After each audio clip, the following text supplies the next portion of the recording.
Hello world, this is James Bucket and welcome to another episode of Don't Starve Bet You Did Not Know. Here to show you some tips, tricks, glitches, and simple random facts I found because I have nothing better to do. It depends on you whether you find this information useful or not, but if you already knew all about it, good for you and have a trophy. Number 1. Automatic Harvester. Since meatballs tend to devour anything their eye plants can reach, it could turn into an efficient harvester for grass and twigs. First you'll need a meatball, then some rock turfs, and a bunch of dug up grass and saplings. Find a good spot, then replace the turf with the rocky ones in this sort of a odd genital shape. Then plant the meatball in this testicular area. Don't forget to place the lightning rod and the ice flingomatic side by side to prevent any fire. When planting these grass and saplings around, put some distances to each other so the eye plants can grow in between them. In 3 days, the eye plants will spring up and will consume most grass or twigs that are ready to be harvested. To take the roots, simply kill the meatball, and this is where the rock turfs come handy because no eye plants can grow on it, giving you a safe pathway to kill the mother plant. Number 2. Pocket Fire. Flammable items in the inventory can be set on fire, but only Willow can withstand the fire damage and benefit from the heat and light it provides. Once burnt up, these items will turn into a pile of ashes, but there is a way to turn this into permanent light and heat source. What you need is to make 2 slots for the flammable item in the inventory, one that you'll burn and one that you'll use to extinguish the fire. Light the slot that will provide you with warmth and light.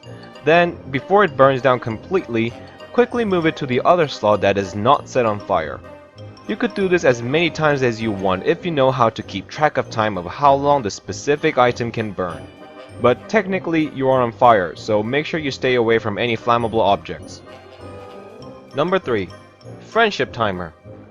Some mobs can turn into your slaves, friends, by giving them what they want. Give meat for pigs, carrots for rabbit, and elemental items for rock lobsters.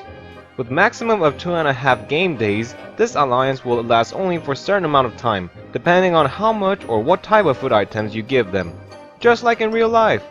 So rather than constantly feeding them every now and then, it's better to know how long they'll stay for a certain amount or type of food items given. Number 4. Frog Rain and Lobster.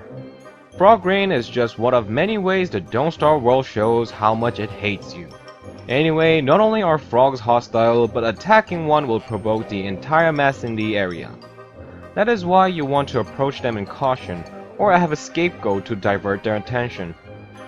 Get a rock lobster from a cave and trap him in the small miserable walled area which he will stay forever and ever until he dies. During Frog Rain, once our rocky scarecrow gets into fight with a single frog, the whole platoon will hop onto him, away from you and your base. But since rock lobsters tend to take cover than actually fight, you can't expect it to kill all the frogs. Still, you can easily take them out one by one, or simply drop rabbit traps on top of them. This also works against hound attacks if you use bush hat, but the hounds tend to chew through the walls, so be quick to kill them all. Number 5. Burning the Tentacles.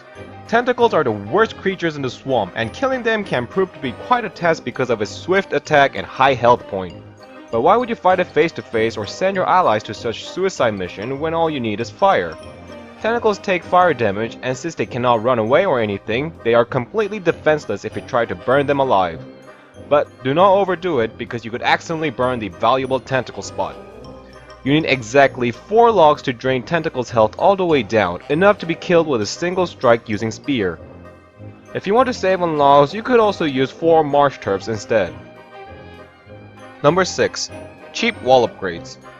Actually, walls are not that useful for defending your base, but they still look pretty good as a decoration. And if the look is all that matters, you don't need to spend so much resources to upgrade them. When you upgrade your tier 1 wall to tier 2, instead using up the whole wall item, you can upgrade them with different materials depending on their types. For grass walls, you can use a grass, for wooden walls, you can use a twig or a log, for stone walls, you could use a rock, and for thulesite walls, you could use a thulesite fragment which I have no idea how to pronounce it. If you want tier 3 wall, however, things get a little different, because it is still more efficient for either grass or wooden walls to use the same method, but in case of stone and thullicite walls, it is cheaper to just use 3 wall items. Number 7. Fooling the Death Dwellers. Death Dwellers, or specifically, dangling Death Dwellers, come down from the ceiling when you walk over their webs. Since there is no way to destroy this web, it really sucks to see them in narrow passages. However, if you tread along the edge of these spider webs, you can safely walk across without triggering the spiders. Now you only have to worry about Deathborn, Slurpers, Nightmare Monsters, Ancient Guardian, and bunch of Clockwork mobs. Have fun! Number 8. Permanent Consumables.